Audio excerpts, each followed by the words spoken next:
आंठुगंठी जंत्रणा हेउची कि जंत्रणा सही पारु नाहांती कि तेबे आंठुगंठी जंत्रणा दूर करिबो एही चिकित्सा। अनेक उपचार माध्यम रे बेले बेले किछि जटिल समस्यारू मुक्ति मिली थाए। एमिति अनेक लोक अछंती जे माने प्राय प्रतिदिन आंठुगंठी समस्या रे पीड़ित होई थांती। डाक्तरंक कहिबा प्रकारे होमियोपैथी चिकित्सार कौनसी पार्श्व प्रतिक्रिया नाही, एणु यह संपूर्ण भरोसा योग्य। आर्थराइटिस और आंठुगंठी समस्यार संपूर्ण समाधान करा जाय परिबो। होमियोपैथी चिकित्सा करिबा द्वारा एही आंठुगंठी दरज कमिबो। तासह मनुष्य जीवनशैली रे परिवर्तन मध्य आसी परिबो। एही चिकित्सा समय रे उपयुक्त खाद्य खाइबा निहाती आवश्यक एवं उपयुक्त व्यायाम करिबा, अल्प परिश्रम करिबा, प्रोटीन युक्त खाद्य खाइबा द्वारा एही रोगर किछिटा समाधान होई परिबो। कथा आपण कहउचंती तो होमियोपैथी साइंस सिम्पटोमेटिक साइंस जोथरे कि हमर क्रॉनिक डिजीज किंबा ताकू कहती पुराना रोग, से पुराना रोग आपण कहतु रिमाटिक आर्थराइटिस कहतु, गैस्ट्राइटिस कहतु किंबा अनबैलेंस थायराइड बैलेंस भी एथिरे हमर बहुत मेडिसिन भी अछि।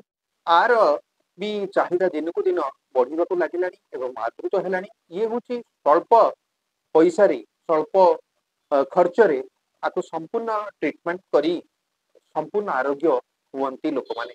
आर साइड इफेक्ट होची जीरो।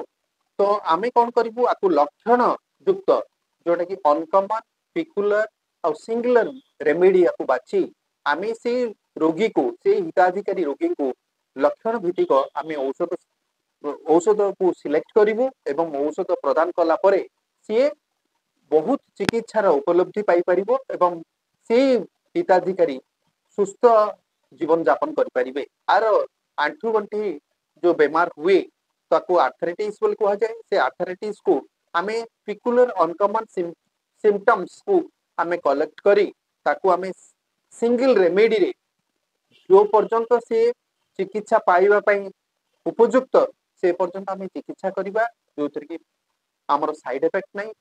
आउ सेथिरे आउ कोन करिवो से रोगी तार जीवन यापन शैली पूर्व जीवन यापन शैली को सी फेरी पाई करी निहाती भाबरे योग होची तो बहुत बढ़िया।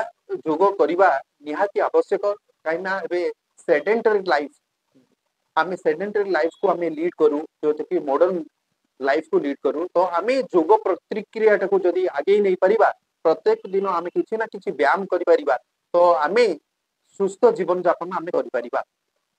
निराट गोटे मिसकनसेप्ट बोली धरा जाऊ।